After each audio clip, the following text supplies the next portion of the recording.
loss, I'm paying the cost, I'm ready to win. Yeah, refuse. Mine, it can't be diffused. If you ain't thinking the same, then we playing by different rules. You can't see the vision, we living at different views. Until we complete the mission, keep getting up, never snooze. I walked a mile in my shoes, had the mind of a fool, chasing diamonds and jewels. Trust me, I was confused. Started minding my business and used my mind as a tool. Ended up finding my purpose and found the time to get to it. They told me I couldn't do it. They told me I couldn't make it. They sold it, could never break it. That's sadly mistaken. I need a piece of the pie. I want it so bad I can taste it. They told me keep on running toes, they gon' take them. Refuse to lose, built to win. Applied myself, I felt it in. No time for the doubt, they counted me out, I'm getting it in. Yeah, no time for no loss, I pay for the cost, I'm winning to win. Yeah, refuse to lose, I'm built to win. Applied myself. Welcome back again. I told y'all I was going live one more time, and here I am. I had to get y'all Week 10 recap, and I gotta get y'all previews for tomorrow's games when it's action tomorrow. So, I'm gonna try to be as quick as possible. But as always, please make sure you like, comment, subscribe. It helps the network grow. Close to 1,000 subscribers. Please check out the other shows on the network, BWT, FFC, the main show featuring Joe, Tomo, and Dave. Shout out, we got a new show, RBO, Real Ballers Only. That's now ran by Javon. We got the Joe Jordan Show, and we have the Doghouse every Wednesday. So please, just like, comment, subscribe if you like any of the content from this show or all the other shows I just named. We got to get into some poll talk. Didn't get into it yesterday. The AP polls have dropped. I know those don't matter. What matters is the committee polls that drop tomorrow. But we got to talk about these AP polls just a little bit. They can, I feel like, influence the college football committee a little bit. So I know I went on a rant about JMU. I think I've heard that JMU is not even allowed to be ranked in the college football top 25. So that sucks. That sucks that they can't be ranked if that's the case. That is trash. They need to fix that rule. I understand the rule, why the rule is put in place for programs that may need it, but JMU does not need it. There needs to be exceptions to the rule, and JMU is one of them. All right, so now Georgia is one in the AP. That's not going to stay the same. Michigan, 2 in the AP. Ohio State, 3 in the AP. Florida State, 4 in the AP. All right, so in the AP, the top 9 stay the same. It's in order. It's Georgia, Michigan, Ohio State, Florida State, Washington, Oregon, Texas, Alabama, Penn State. Now, we know when the college football committee drops theirs tomorrow, it's not going to look like that. Ole Miss moves up to 10, Louisville to 11, Oregon State 12, Utah 13, Tennessee 14, Oklahoma State jumps up to 15, Mizzou drops to 16, Oklahoma drops to 17, LSU drops to 18, Kansas jumps up to 19, Tulane up to 20, JMU, which won't be ranked, is at 21. Notre Dame drops to 22. They honestly should be unranked. I'm getting sick and tired of Notre Dame. They're pretenders. Arizona, happily surprised at that they are ranked. I figured that was coming.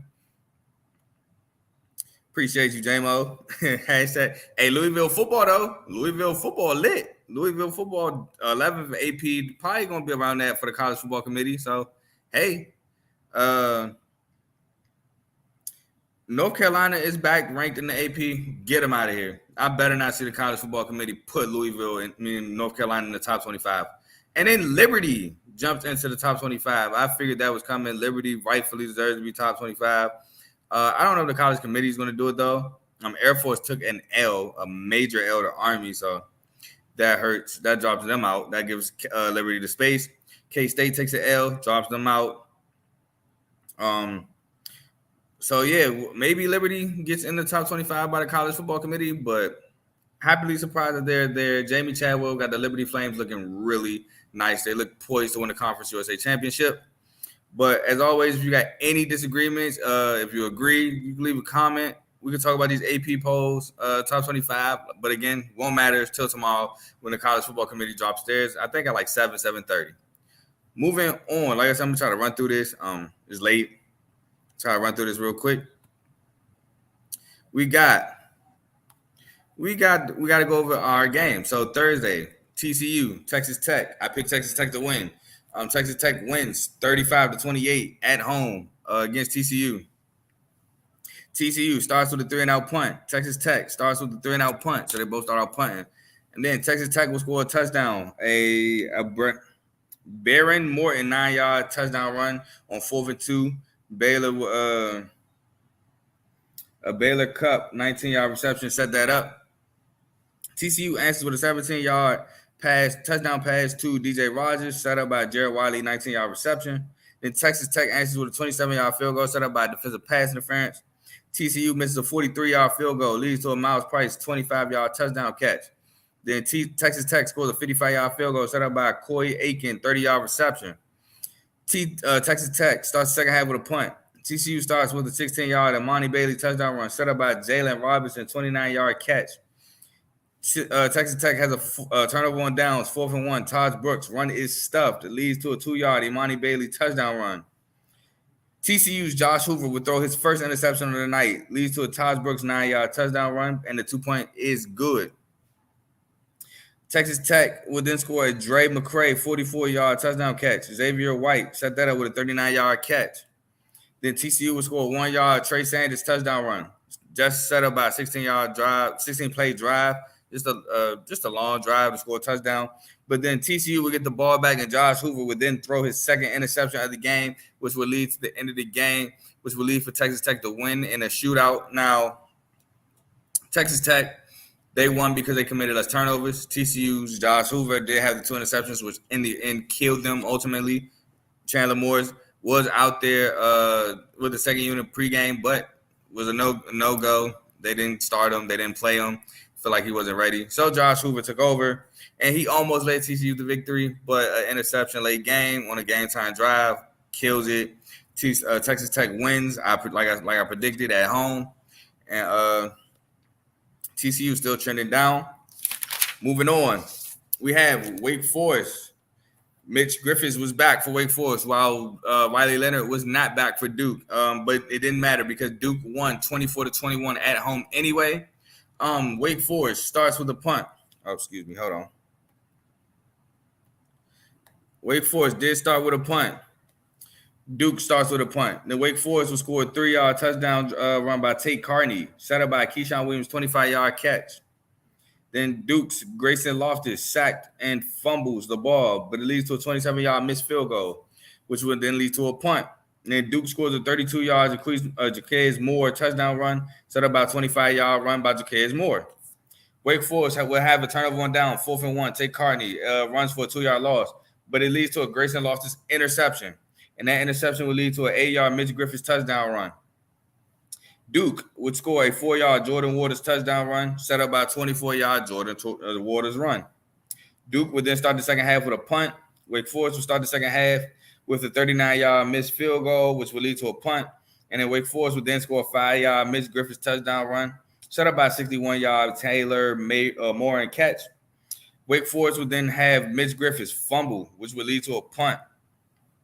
Duke would then score a 29-yard Jordan Moore touchdown catch. And then with 4:22 left, Mitch Griffiths looking to throw the football. Ball slips out his hand, lands right into the Duke defender's right in his lap. They called it an interception, more so of a fumble, but it's technically an interception. And then Duke will run out the last 4:22 left in the game to kick the 26-yard game-winning field goal. Now, when I was watching this game, Wake Forest dominated this game. Mitch Griffiths and Wake Forest was moving the ball up and down the field. Duke could barely stop them for real. But Mitch Griffiths, that wasn't the first time the ball slipped out of his hands. That was the second time the ball slipped out of his hands, and that's what killed him. Mitch Griffiths would just lose the ball. Duke, Johnny on the spot, and they ran the clock out, won the game. So they escaped. Honestly, Duke escaped with this win, but hey, you'll take it when your starting quarterback is out. So shout out to Duke for winning this game like I picked. You escaped, but like I said, you'll take that W. Moving on, we have South Alabama at Troy. Again, I picked Troy to win, and Troy won 28-10 to stay on top of the almost at SEC Sun Belt West. So this game, like I figured, not too much offense. Troy won 28-10. Troy starts with the punt, and South Alabama will punt. Then Troy Jabri Barber will fumble, which leads to a LaDamian Webb 6-yard touchdown run for South Alabama. Then with 13:34 left in the second quarter, South Alabama would miss a 50-yard field goal, which would set up Chris Lewis's first touchdown, 47 yards, first of 3 on the day. Then with 19 seconds left in the second quarter, Troy would score Chris Lewis 26-yard touchdown catch, set up by Deshaun Stoudemire. He had 2 catches for 22 yards on that drive. Bad handwriting, so if I'm wrong, hey, look, y'all can kill me. Bad handwriting. South Alabama starts with a punt. Detroit starts with a 40-yard missed field goal, which leads to a punt. Detroit, turnover on downs, 4th and 1. Damian Taylor, 2-yard loss on a run, leads to a 29-yard field goal, and that would be it for South Alabama.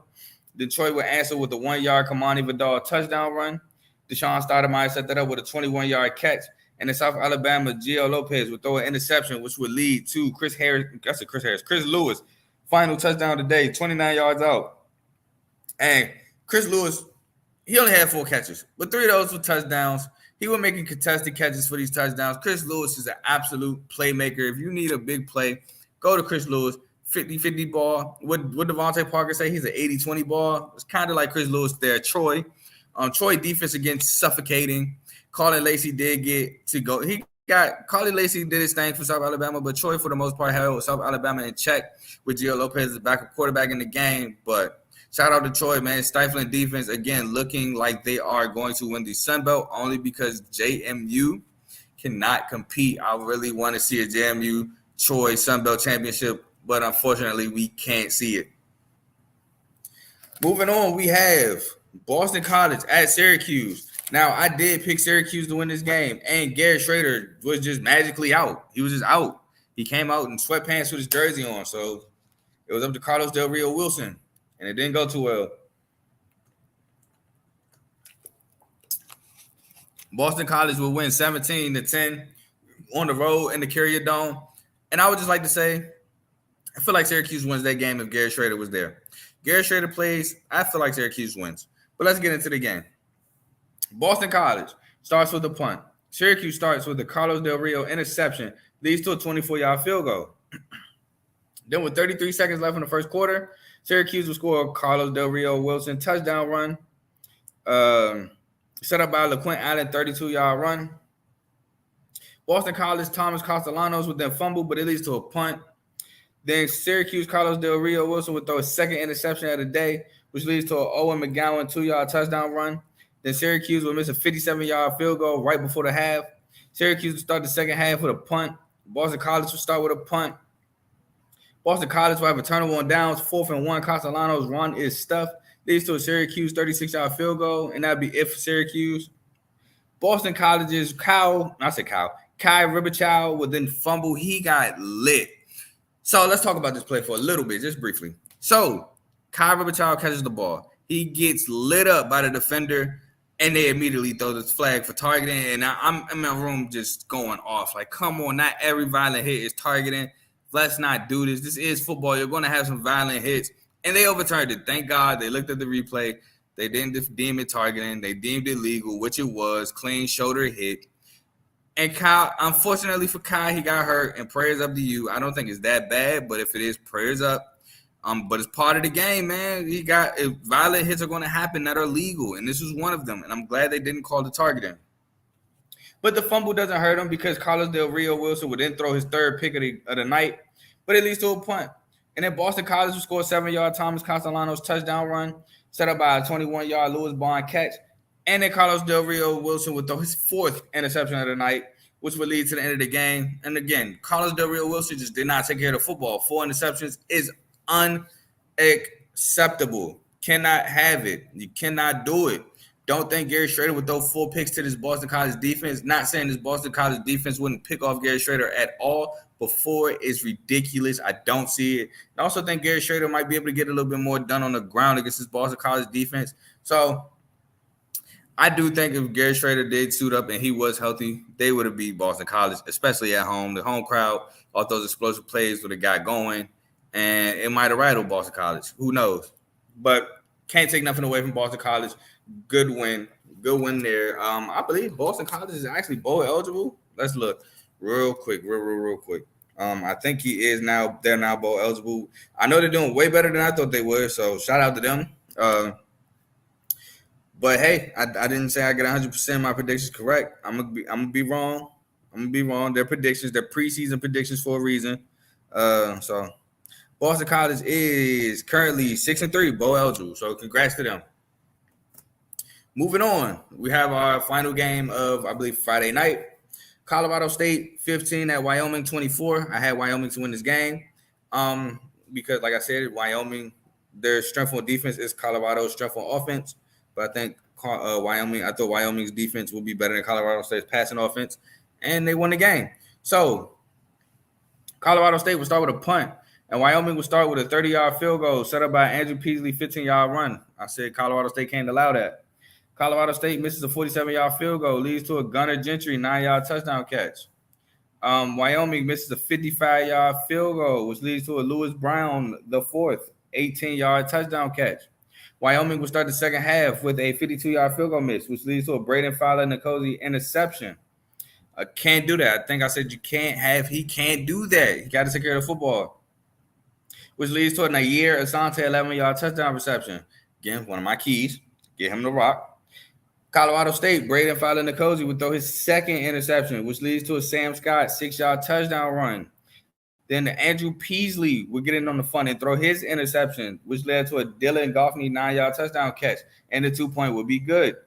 Then Braden Fowler-Nicosi would fumble. He said, I could switch it up. I could turn it over, but switch it up. He would fumble, which leads to a Wyoming turnover on downs on 4th and goal. Harrison Wiley was stuffed on a run, which would then lead to Colorado State's 4th and 3 turnover on downs. Van Shield with a 2-yard reception on 4th and 3, so he stopped short, which would lead to the end of the game. And I didn't really have too much on this game. I did watch it. I probably watched Syracuse versus Boston College a little bit more than this game, just because it was a little closer. But Wyoming defense, I wouldn't say it was suffocating, but it did its job. Forced 2 turnovers, forced 2 interceptions, so did its job. I think Colorado State did a decent job against the run, if I remember correctly. But Wyoming, they stocked another W. I believe Wyoming is now bowl eligible. So shout out to Peasley. Shout out to Wyoming. And I barely bet against Colorado and Laramie. Just can't do it. So we move on to our Saturday games, and we have what looked to be upset alert at New Jersey and Piscataway. Turns out Ohio State wins by 19. I believe they actually even covered after looking like they weren't going to cover all day. They actually covered. Ohio State will win 35-16 at Rutgers. Now, I'm sorry, y'all. It's late. I know that's not. I'm trying. I tried not to, but it's late. It's 12:15. It's late. I know. You can see in my eyes. We got 10 more recaps, 3 previews, and some major performances, and then we out of here. I'm trying to fly through them for y'all. So Ohio State wins 35-16. Ohio State starts with a 3-and-out punt. Rutgers starts with a 3-and-out punt. Ohio State scores a 14-yard G. Scott touchdown reception. Excuse me. And then with 7:49 left in the second quarter, Rutgers scores a 22-yard field goal, set up by a 45-yard Kyle Monangai run. Ohio State would then turn the ball over on downs, 4th and 5. Jesse Mirko would have a 2-yard run on 4th and 5, which leads to Rutgers, 21-yard field goal. Kyle McCord would then throw an interception, which would lead to a 20-yard field goal. Rutgers would start the second half with a Jordan Hancock pick 6. So Gavin Wimsey threw the pick 6 to Jordan Hancock, and he took it 93 yards for a pick 6. Ohio State would then score a 9-yard Travion Henderson touchdown run, set up by Carnell Tate, 22-yard catch. Then Rutgers will answer with Jaquay Jackson, 19-yard touchdown catch, set up by Christian Dremel, 35-yard catch. Ohio State would then answer with a 4-yard Marvin Harrison Jr. touchdown catch, set up by Travion Henderson, 65-yard run. Then Rutgers will have its first turnover on downs, 4th and goal. Gavin Wimsey sack, leads to a punt. Then the second Rutgers turnover on downs, 4th and 2, pass incomplete, leads to a Marvin Harrison Jr. 2-yard touchdown reception. And that'd be a ball game. I didn't really watch too much of this game, not only because it was a blowout, because I was at work, but I did catch some of it. I did see the G. Scott touchdown, just a great catch in traffic. I didn't see any of the Marvin Harrison Jr. touchdown catches.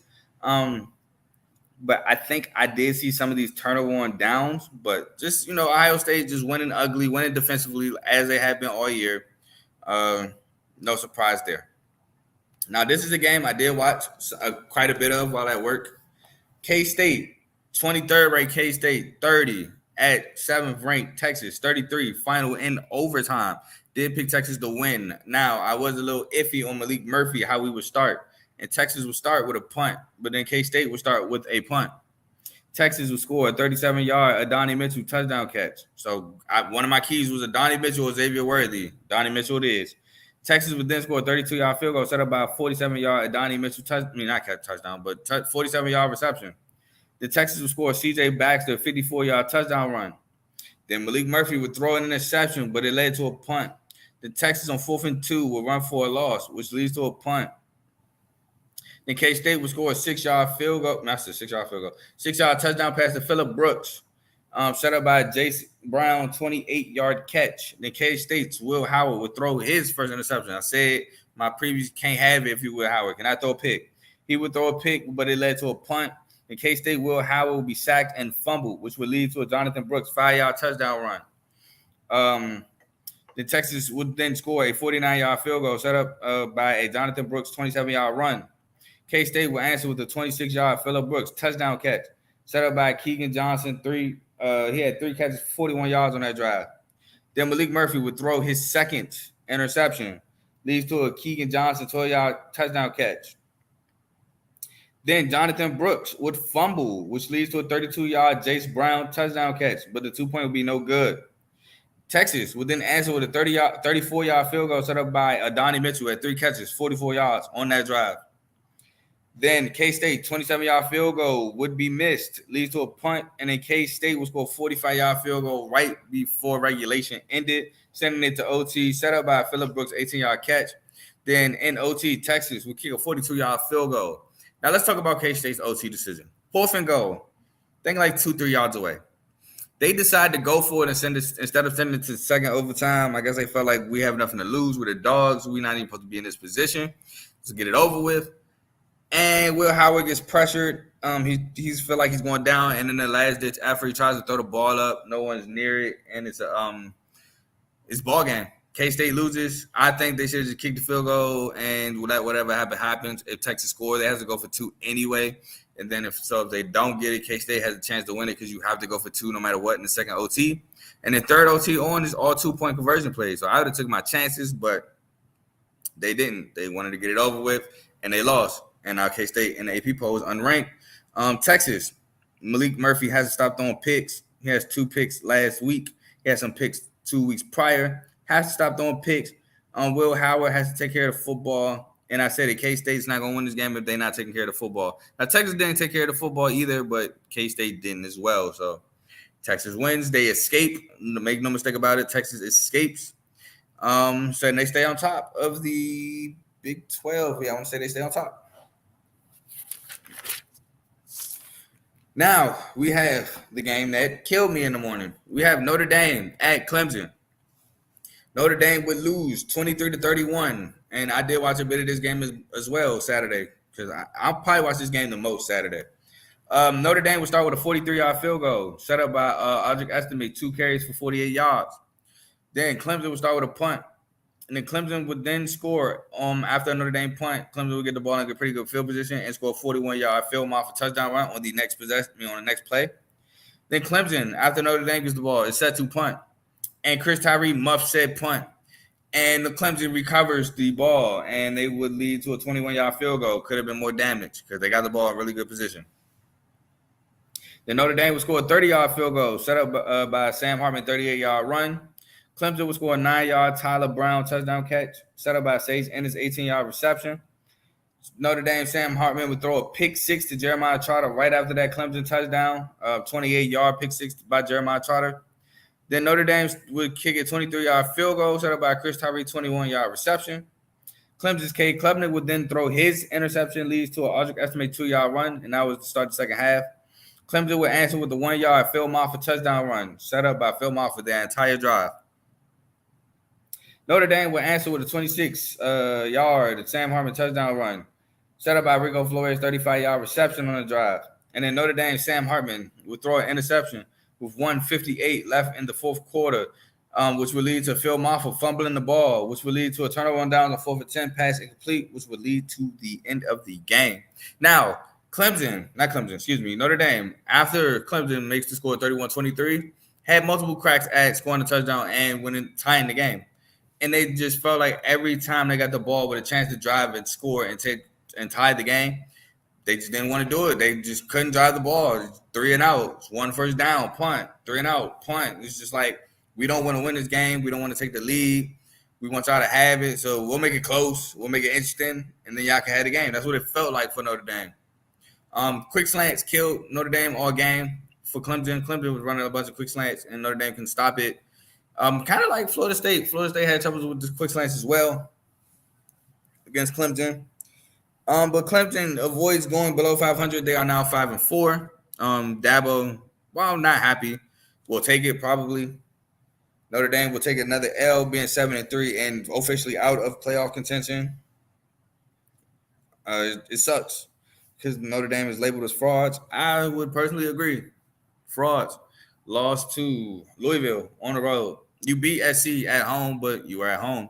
Lost to Clemson on the road.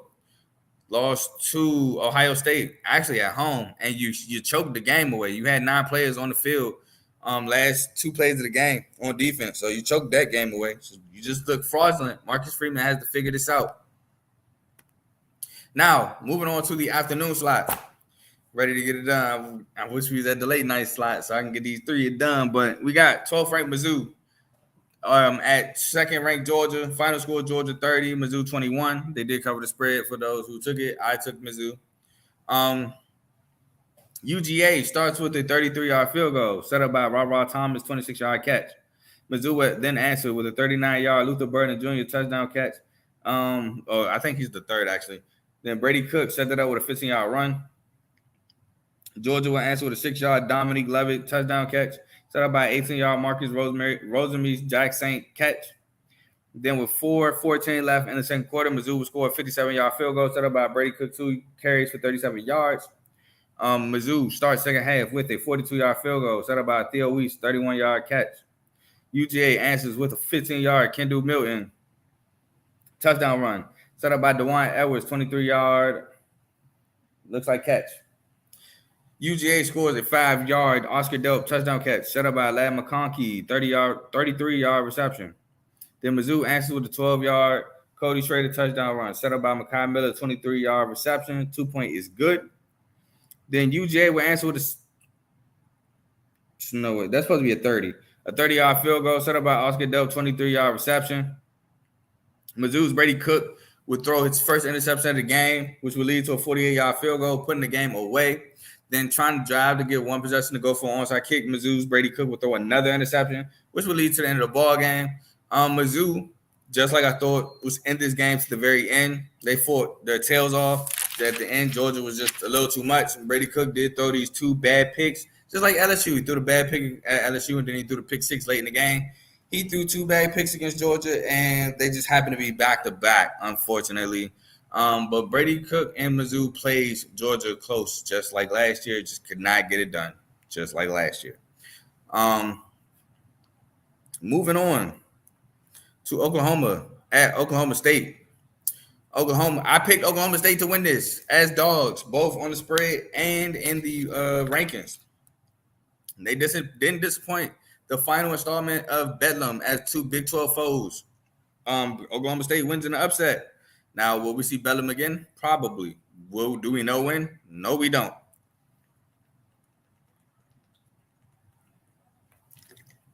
Mom getting dry, sorry. But let's get into it. Oklahoma State starts first with a 20-yard Ollie Gordon touchdown run. That man. Set up by Brendan Presley, 26-yard catch. Both of those are my guys. Oklahoma starts with a 64-yard Gavin Sawchuk touchdown run. Oklahoma's Devontae Barnes fumbles, leads to a 13-yard Allen Bowman touchdown run. Oklahoma scores a 36-yard field goal set up by Leon Johnson, 20-yard catch. Excuse me, that was Oklahoma State. Excuse me. Oklahoma answers with a 6-yard Drake Stoops touchdown catch. Set up by 27-yard Drake Stoops catch. Then Oklahoma's 51-yard field goal is missed. Leads to a 3-and-out punt by Oklahoma State. Then Oklahoma State will have a turnover on downs when they get the ball back. 4th and 6, pass incomplete. Leads to halftime. Then Dylan Gabriel will start the second half with an interception, which will lead to Oklahoma State turnover on downs. 4th and 1, Ollie Gordon running stuff, which will lead to an Oklahoma 23-yard touchdown run by Tyree Walker. The Oklahoma State turnover on downs. 4th and 1, Ollie Gordon 1-yard loss. Oklahoma would then turn the ball over down to its next possession on 4th and 5, pass incomplete, which would then lead to Oklahoma State's Allen Bowman throwing an interception, which would then ultimately lead to a punt.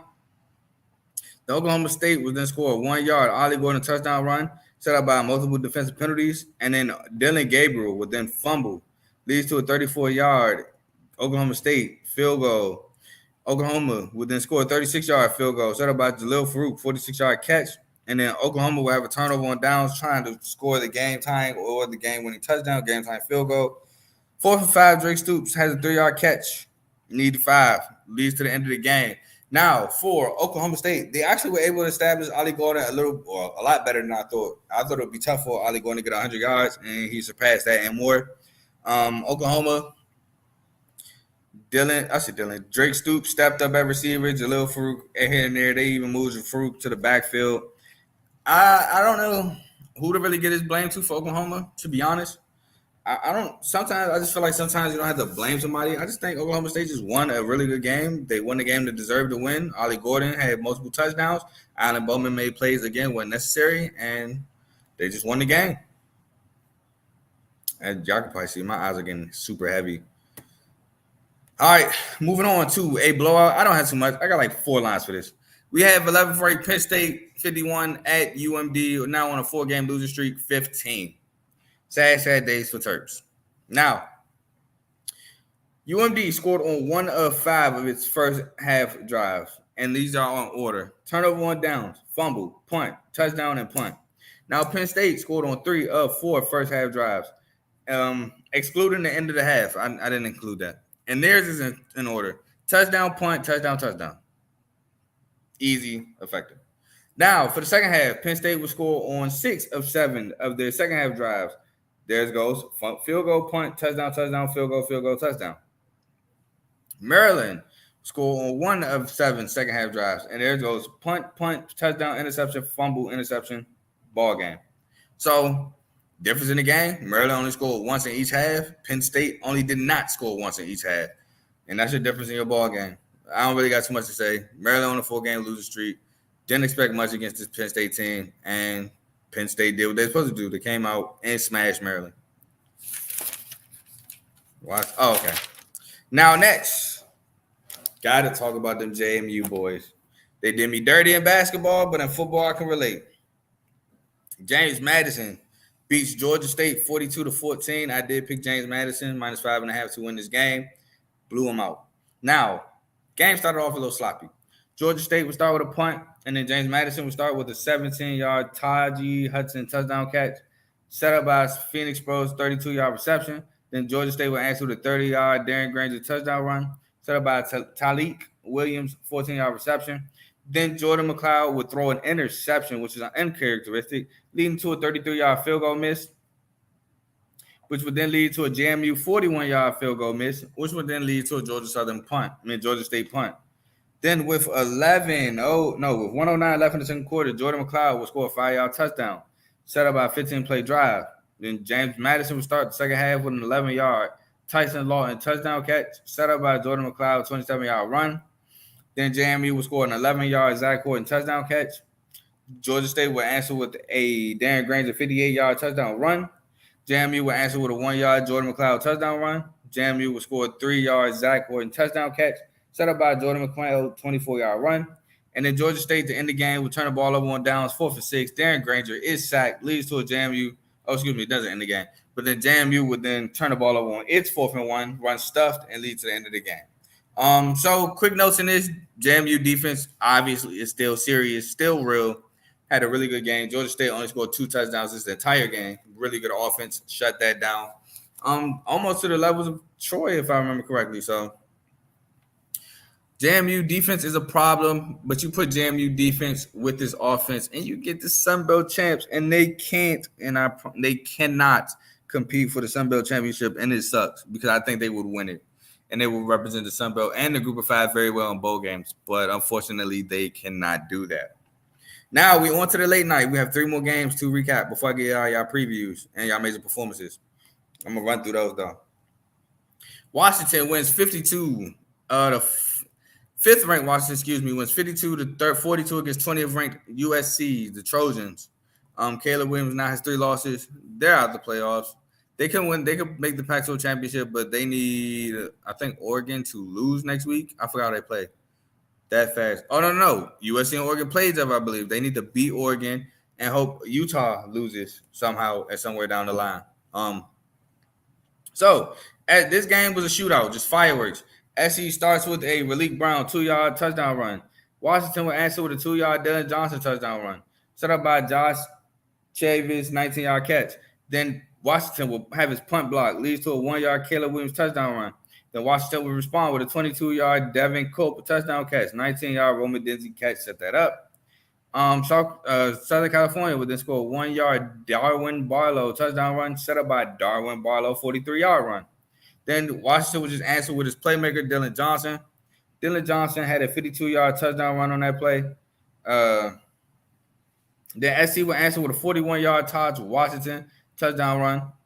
Then Washington would answer with a 4-yard Jalen Polk touchdown catch, set up by a 32-yard Jalen Polk reception. And then Caleb Williams would fumble after a sack, which would lead to a 1-yard Dylan Johnson touchdown run right before the half. Then Washington would start the second half with an interception. Penix throws an interception for his first on the day, which will lead to a 25-yard Brendan Rice touchdown catch. Then Washington will answer with a 1-yard Michael Penix touchdown run, set up by Dylan Johnson 33-yard run. SC will answer with a 20-yard Mario Williams touchdown catch. And then Washington will respond with a 43-yard field goal, set up by Dylan Johnson 20-yard run. And then to add a little, I don't want to say a lot insult to injury, but to make sure the game is out of reach, Washington will get the ball and score a Dylan Johnson 1-yard touchdown run after he ran for 53 yards to set that up. And then SC will end the game with a turnover on downs, 4th and 4, pass incomplete, leads to the end of the game. And that's all I got to say.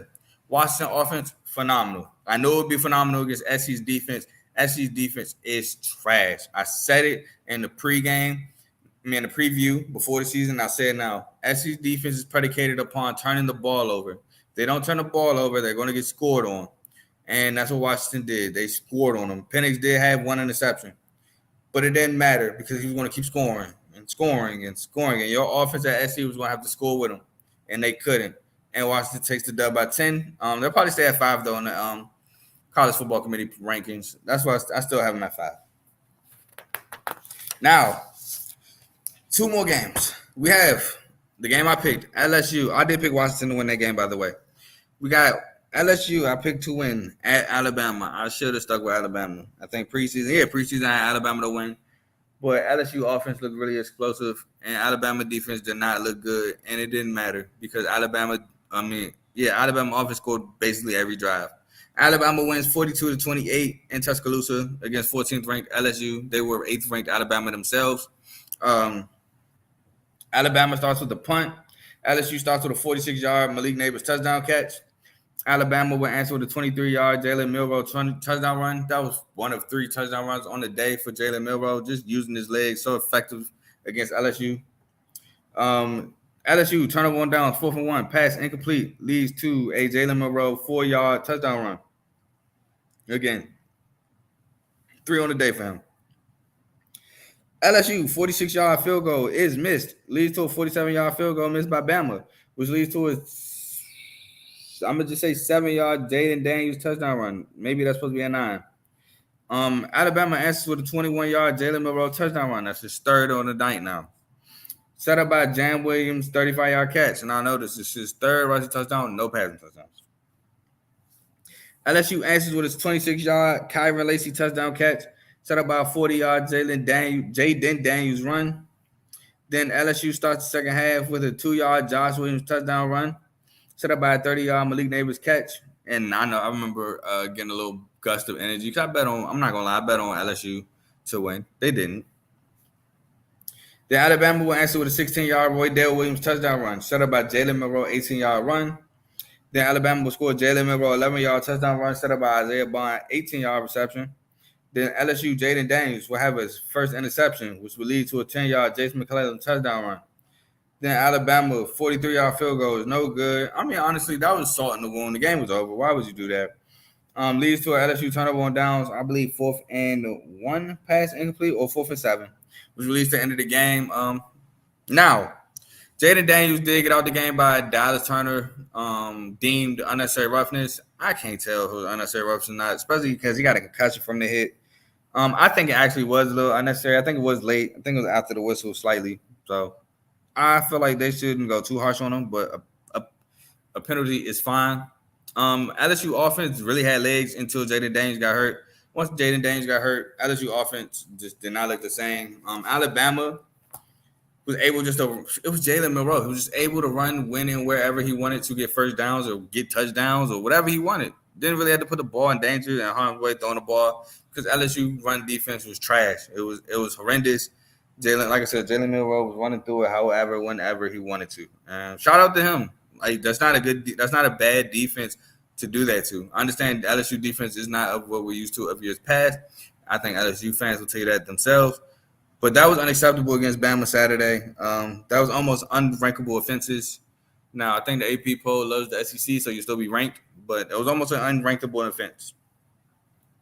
Now, our last recap we have before I get into these major performances and these previews, because, boy, am I tired. It is 12:40. Y'all can see it in my face. UCLA at Arizona. I did pick Arizona to win, and they won 27-10. Upset alert at home dog, had to take it. But I thought Arizona was the better team. Well, been playing the better football. I don't know if they're the better team, but they've been playing the better football. They might be the better team, too. They look really good. I stayed up to watch that game. UCLA starts with the punt. Arizona starts with a Noah Fifita interception. Leads to a 42-yard field goal miss, which would then lead to a 9-yard Montana Luminous Craig touchdown catch for Arizona. UCLA 41-yard field goal would be missed, which would lead to a punt. Arizona will score a 9-yard Jacob Cowan touchdown catch set up by Tatora McMillan, 34-yard catch. Both of those was my play keys of the game. UCLA will answer for the 14-yard Carson Ryan touchdown catch set up by Logan Loy, a 30-yard catch. Arizona starts the second half with a 37-yard field goal. Well, Jonah Coleman, 17-yard run. Set that up. UCLA will answer with a 29-yard field goal of their own, set up by Carson Steele, 18-yard run. Arizona will score 11-yard to Tatora McMillan touchdown catch, set up by Tanner McLaughlin, 30-yard reception. Then with 8 minutes left in the fourth quarter, UCLA turnover on downs, 4th and 19, 5-yard TJ Harding catch on 4th and 19. Daggone sure not enough, which will lead to an Arizona 22-yard field goal. Then UCLA will have another turnover on downs, 4th and 4. Colin Shalee will pass incomplete, which will lead to the end of the game. Now, I would say this. Noah Fifita, I haven't watched much of you. Actually, take that back. Yesterday was the first time I ever watched you, and I love what I saw. Love what I saw, the mobility, the ability to make passes while being mobile, knowing I think he still got a lot of growth to grow. Of course, that's just what's going to happen with a young quarterback. But, man, I love what I saw from Brad. Now, I think it was a little too premature. Somebody compared him to Mahomes. I don't think that was the announcer's words. The announcers just relayed the message. Don't agree with that. Not that good. But he's been balling. It's going to be hard to see Jaden Delore get his job back. If he gets his job back, come to Michigan State. I mean, I'll gladly take you. But, yeah, Noah Fifita, diamond in the rough, came out of nowhere and is balling. Arizona crowd was packed. It was loud. It was raving in there. You had Gronk there. I can't remember who else was there, but that arena was rolling, and rightfully so. And that Arizona football team had that arena, gave that a reasons to rock. So, shout out to them. Now, we have to get into our major performances. I have 11. I'm by myself. I have 11. I counted. First one, Marion Lukes, 21 carries, 202 yards, and a touchdown for Central Michigan at running back. He is a major performer. You know what? I gotta take this ticker off. We gotta get some claps going. So, we have Krishan McCray, 6 catches, 161 yards, and 2 touchdowns for Kent State. Chris Lewis, 4 catches, 120 yards, and 3 tuds on his Randy Moss vibe. Receiver out of Troy. Then you got Xavier Leggett, my guy, who I probably wouldn't have put in here, but he had over 20 yards against Jack State, and Jack State is a formidable opponent. 9 catches, 217 yards, and 2 touchdowns in the win over Jack State for South Carolina. Now, Adonai Mitchell, 8 catches, 149 yards, and a tud that helped the rook out Malik Murphy for Texas. Adonai Mitchell. Tez Johnson, 12 catches, 180 yards, and 2 touchdowns for Oregon. Quentin Cooley, running back, 23 carries, 179 yards, and 2 touchdowns for Liberty. Dylan Johnson, 20. You know what? I'm going to do this. Dylan Johnson, 26 carries, 256 yards, and 4 touchdowns for Washington. Malik Neighbors, 10 catches, 171 yards, and a tud for LSU. Jalen Milroe, 15 out of 23, 209 yards, 207 yards, 20 carries, 155 yards on the ground, and 4 touchdowns for the Alabama quarterback. Then we have our last. This is an honorable mention because I just really like the way he played Saturday night. I had to throw him as an honorable mention. Noah Fafita, 25 for 32, 300 yards, 3 tuds, and 1 interception for Arizona. Those are your major performances. You got some repeat offenders here. Malik Neighbors, Xavier Leggett, I believe is repeat. Quentin Cooley, I believe is repeat. So Malik, Xavier, and Quentin Cooley, keep balling, keep making your appearances on major performances because you're balling, they can't stop you, and that's why it's major.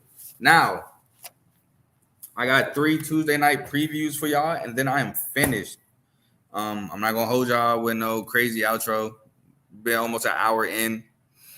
Gotta get these done real quick so I can go to bed. Got something for work tomorrow in the morning. Don't feel like doing it, but I gotta do it. We have our first game, Ball State at Northern Illinois. As you can see on the ticker, Northern Illinois at this moment is a 9.5-point favorite. You can catch this game Tuesday, 7 o'clock on CBSN.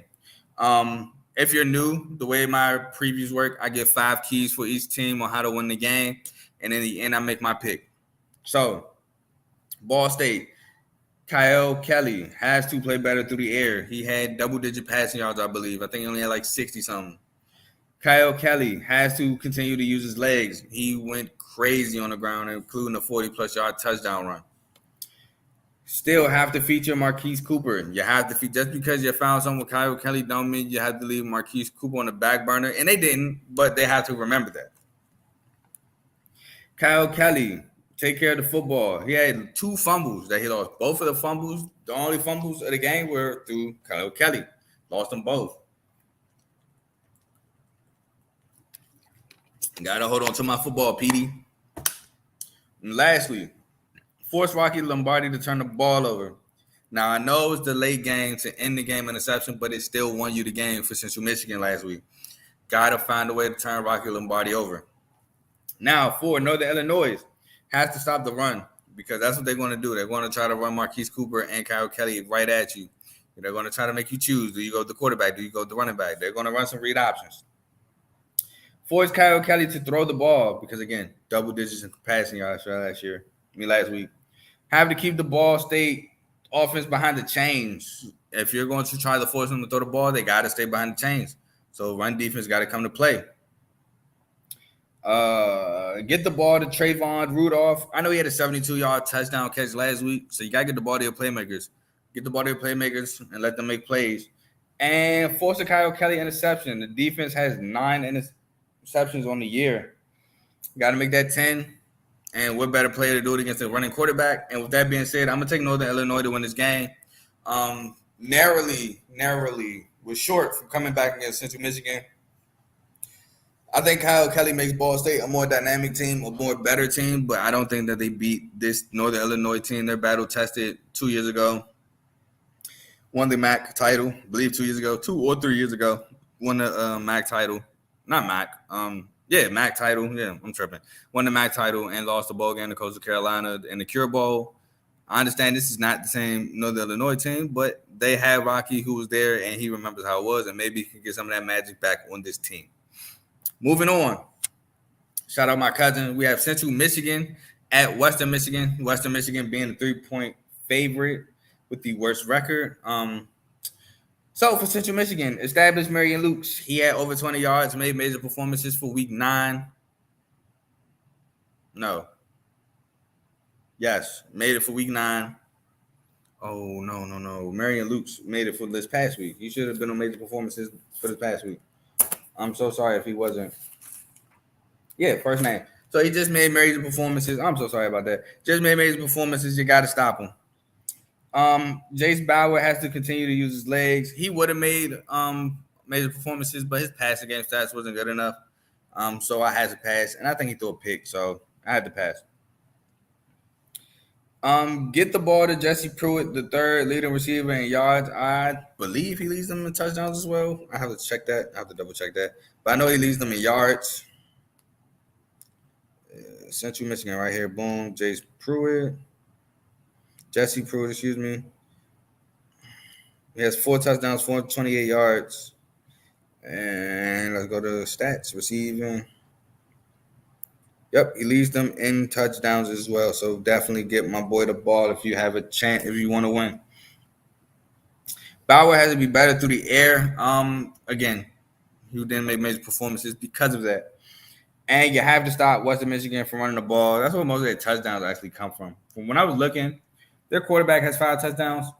Their starter and backup running back, I believe, have 7 touchdowns combined, 5 of them being to the starter. No, excuse me. They have 7 and 5 combined. So 12 combined, 7 being to the starter. That is significantly better than the quarterback. And the quarterback should definitely have more touchdowns, passes than your running back have running the football. So he has to definitely step up there. I mean, Central Michigan has to stop the run there. Now, Western Michigan has to force CMU to throw the ball. Like I said, Bauer has to work on being better with the football. Have to make them throw the ball. Have to stop Established Jalen Buckley, 775 yards and 7 touchdowns for that young man. Balling close to 1,000 yards. I understand this is game 10. Yeah, this is game 10. But he's still close to 1,000 yards. He's closing in on 1,000 yards in 12 games. Extraordinary season for this young man. Have to contain Jace Bauer. Again, can't let him use his legs. Got to make him beat you through the air. Explosive runs to ignite the home crowd. That's what's going to get this crowd into it. They're used to seeing big runs or touchdown runs and stuff like that. Let's say a 30, 40-yard gasher to start the game gets the home crowd right into it even more. And Hayden Wolf has to get going at quarterback. Again, he only has 867 yards, 5 touchdowns, 2 interceptions. It's game 10. The running game is carrying this team so far, and they're 3-6. So he has to get going. He has to get the ball going through the air. And I'm going to take Central Michigan again in the upset. They were 6.5-point dogs. It ended against Northern Illinois. They won that game. I think Central Michigan wins the battle of the directional Michigans. I think they were able to establish the run. I think Central Michigan may have a better passing game than Western Michigan. I think Central Michigan is primed for the upset. Now Central Michigan, and if Central Michigan wins this game, they are bowl eligible. So that is something else that they're playing for in this game. So give me Central Michigan to win this game. Also, if Central Michigan wins, Western Michigan is no longer eligible to become in a bowl. They will be 3-7. Just added bonus for Central Michigan. Now, our last, thank God, preview of the night. Ohio at Buffalo. Ohio being 7-point dogs at Buffalo. Tuesday, 7:30 on ESPN2. Oh, I forgot. That's my name. That's why. I was looking for something. Don't worry about me. So, Ohio, get the ball to Sam Wigglets. Y'all know I love Sam Wigglets like I love Keon Coleman. You need to play down 12. Sam Wigglets on third down is money. Have to establish Sia Bangarua and O'Shawn Allison. Again, Thunder and Lightning for this Ohio Bobcat team. Curtis Rourke has to go. Oh, it's going to be huge. He's going to be huge here. If they can't establish the run, keep getting in second and third and longs. He's going to be huge to get him out the hole. He's used to it, but he's still going to be huge. Have to stop Ron Cook Jr., who is the running back for the Buffalo squad, Buffalo Bulls. He is going to be a major factor for you to stop on that Buffalo offense. And you got to force a Cole Snyder interception. Cole Snyder has 9 picks on the year. He's been giving the ball away. You got to be one of those in line to get a takeaway. Now, for Buffalo, Cole Snyder, opposite, can't have any picks. Got to come away with 9 picks on the year before and after this game. Instead, force a Curtis Rourke interception because this Buffalo defense has 11 picks on the year. Force Curtis Rourke. Oh my God, I know it's getting late because I'm fumbling my words with this guy's name. Curtis Rourke has 5 interceptions on the year. Your defense has 11. Something's got to shake. Have to get Ron Cook Jr. going. If you get him going, you keep away from this Ohio offense. And this Ohio defense, for real, it's been like the strength of this team for a while. So if you can score points on this Ohio defense and force Ohio to score points with you, doesn't bode well. Have to score on this defense. Just talked about that. Key in on Sam Wiggins on third downs. Just said it. On third down, need to play down 12. But with that being said, I'm taking Ohio to win the game. Maxion, runner up. Just a better team. Buffalo did play Toledo decent. Toledo pulled away. I think Ohio does the same thing. Ohio plays decent, but then pulls away from Buffalo. Buffalo's always been one of them teams that's been an upset alert threat since Lipo has left. So I wouldn't put them past them to win, but I'm going with Ohio minus the 7. Now, with that being said, that's all I really got. That's all I have for y'all today. I will be back tomorrow to recap. Well, I don't know if I'll be back to recap. Depends on what time we get going. If I'm back late night, it's to recap and give you Wednesday and Thursday previews. If I'm here earlier, can't recap, but I will give you Wednesday and Thursday previews. So you will get your Wednesday and Thursday previews no matter what. Tomorrow, I believe Wednesday is Maxion. Wednesday is Maxion. Thursday, just regular. We got some ACC football. We got some Sun Belt football. So Maxion Tuesdays and Wednesdays. Got your Tuesday, you will get your Wednesday. Real quick, before I leave, let me take this ticker off. MSU basketball got upset by JMU basketball at home, 78-74. Shot horrible from 3. Believe 1 for 20 or 1 for 21 from 3. Won't cut it. That will not cut it. You are losing most of the time with that. Free throw line. What did we shoot from the free throw line? Oh my God, San Diego State ended up blowing out Cal State Fullerton at the end of the game. Here we go. Oh, we lost 79-76. Excuse me. We lost by 3. Free throw line, we shot 23 of 37. 62%. Can't have shooting 62% from the free throw line with 5% from the three-point line. Expect to win any game. Now, we were lucky enough to even be in this game shooting those numbers. Shot 36% from the field. Matched JMU in that department. JMU shot 8 for 29 from 3. Not exactly too much better, but they had 7 more threes than we did. Shot 75% from the free throw line to JMU. 14 offensive rebounds to 17. 37-31 defensive. Everything looks pretty similar. It's just the fact we cannot buy a 3. And Malik Hall, honestly, was very disappointing down the stretch. Looked like he played with no confidence. He just looked like he was playing to not mess up. He looked like he was scared to mess up. It didn't look like he was playing basketball. It just looked like he was just trying to play to not mess up. I feel like that cost us in the end as well. But Tyson, man, gutsy performance. Put up 38 in a losing effort. Gutted out. A lower leg injury, whichever it may be. I think it was kind of like foot, ankle, but who knows. But 35 for Tyson Walker, excuse me. Tyson had 35. Cohen Carr, 14 for him. Made some plays straight late down the stretch. But Tyson Walker and Cohen Carr both missed free throws down the stretch, so it could have put this game away. Unfortunate event that we lost to James Madison. We have a nice bounce back game against, I believe, Southern Indiana. Let me look. Yep, against Southern Indiana, Thursday, 7 o'clock. Probably won't watch too much of that. And then it's the Champions Classic next Tuesday. For sure going to watch that. Got to play better if we expect to beat Duke, or I will be 0-2 T-shirts. A game to watch tomorrow if you have time to watch college basketball, Auburn versus Baylor. Baylor's on the road, I believe, against Auburn. Auburn, why am I blanking on his name? It's not Rick Barnes, that's Tennessee. Why am I blanking on Auburn's head coach? Why? Bruce Pearl. I believe Bruce Pearl normally has a pretty good Auburn teams. I know blanking on Baylor's head coach, and I can't believe it because he won the national championship 2 years ago, and with all my guys with Jared Butler and Davion Mitchell and Matt Meyer and them. Why am I blanking on his name? Drew, it's not Drew Scott. Is it Drew Scott? Why am I blanking on his name? No, it's not Drew Scott. It's wow. I cannot believe I'm doing this right now. Scott Drew. There you go. Scott Drew. He's always got good Baylor teams. I know he lost LJ Flagler. No, Adam Flagler, LJ Cryer. I know he lost both of them. Keontae George to the NBA. Y'all know I'm tired. All right, look, just watch that game tomorrow. I'm not rambling, but I'm messing up. But watch that game if you have a chance. That's like the only good college basketball game to watch. And that's all I have for y'all tonight. And excuse me, I messed up. And until tomorrow, I'm out. Peace.